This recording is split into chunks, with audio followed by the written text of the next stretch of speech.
আমার দুটো সন্তান, মেয়ে ছোট, ছেলে বড়, দুইটাই মাদ্রাসায় পড়ে। কালকে রাতে নিখোঁজের কথা শুনছিলাম। কালকে রাত কখন নিখোঁজ হয়েছিল একটু বলবেন? 9টার পরে মেয়ে নিখোঁজ হয়েছে। পরবর্তীতে পেলেন কয়টার সময়? 12:15টায়। আপনাকে আপনাকে বেশি কিছু জিজ্ঞেস করবো না। আপনার কাউকে সন্দেহ হয় বা কিছু মনে করেন? আমি আপাতত কাউকে সন্দেহ করতেছি না, যেহেতু ময়নাতদন্ত করা হয়েছে। যা বলার ময়নাতদন্ত রিপোর্ট দেখে আইনের আওতায় আসি, আমি আইনের এখানে আসি, যা করার আইন করবে। শেষ প্রশ্নটা করি, আইনের প্রতি আপনি আস্থা বিশ্বাসের কথা বলছিলেন। অবশ্যই আমি আইনকে শ্রদ্ধা করি এবং আইনের প্রতি আমি বিশ্বাস্ত, এই জন্য আমি আইনের কাছে আসছি, যা করার ওনারা করবে। আপনি যে সন্তুষ্টের কথা বলছেন আইন আপনাদেরকে সহযোগিতা করতেছে, তাহলে বাইরে এত বিক্ষোভ কেন? মহল্লার মধ্যে কিছু উটকুট কথা ছড়ানো হয়েছে, যার কারণে প্রতিবেশীরা আমার পক্ষ থেকে এখানে আসছে, থানা ঘেরাও করছে। কিন্তু এখানে এসে দেখলাম যে না, ওনারা পুরাটাই আমার পক্ষে। ওনারা বলছে আমাকে সুষ্ঠু বিচার পাওয়াই দিবে, এজন্য যা যা করার সব ওনারা করবে। ওনারা আমার কাছে আছে এবং কি সকাল থেকে এখনো পর্যন্ত ওনারা আমার সাথেই আছে, আমি ওনাদের সাথে আছি। আচ্ছা, আমরা যতটুকু দেখলাম যে একটা ঘটনার প্রেক্ষিতে আমরা একটা লাশ উদ্ধার করি, আনুমানিক 6 বছর বয়স। তো লাশটিকে উদ্ধার করে আমরা প্রথমেই হসপিটালে প্রেরণ করি, মর্গে প্রেরণ করি। পোস্টমর্টেম হয়েছে এবং মামলা প্রক্রিয়াধীন আছে। তো এই বিষয়ে এলাকাবাসী থানার কাছে এসেছে যে এইটার কি অবস্থা, সেই লাশটি সম্পর্কে আমাদের পুলিশের কর্মটা কি হচ্ছে এটা বিষয়ে জানার জন্য। আসলে থানা ঘেরাও বা এই ধরনের কোনো মেসেজ আমাদের কাছে নেই। তারা এসেছে যেন এটা ন্যায় বিচার প্রতিষ্ঠা হয় সেই বিষয়ে আমাদের সাথে কথা বলতে। আমরা যেমনটা জানি যে যদি ভিকটিম যারা, তাদের বাবা মা বা ওরাই সাধারণত প্রথমে আসেন। এলাকাবাসীর বিষয়টা তো তখন ঘটে যখন সেটা আরো একটু বড় আকারে যায়।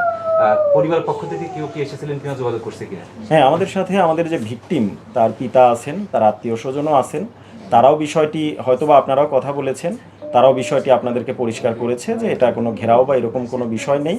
এখানে যেটা আছে সেটা হলো যে ন্যায় বিচার পাওয়ার জন্য এলাকাবাসী যারা ওই ভিকটিমকে ভালোবাসে তারা এখানে এসেছে, যেন থানা তাদের এই ভিকটিমের ন্যায় বিচারটা প্রতিষ্ঠা করতে পারে। সেটা হলো উলন রোডের 12 নাম্বার বাসা নিচে।